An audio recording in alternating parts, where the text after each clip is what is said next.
Guys, dito yung sa labas nila. Gabi na dito. Kaya medyo makulimlim na ang view.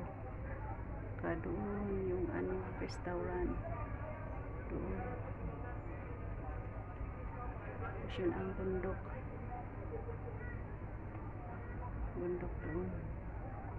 Layo. At saka dito yung terrace nila. Ganda ng view. Doon sila. Ayun.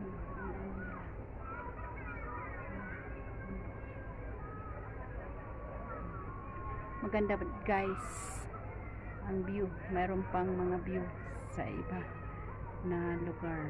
Dito yun sa harapan ng PC Hotel na tinuluyan namin.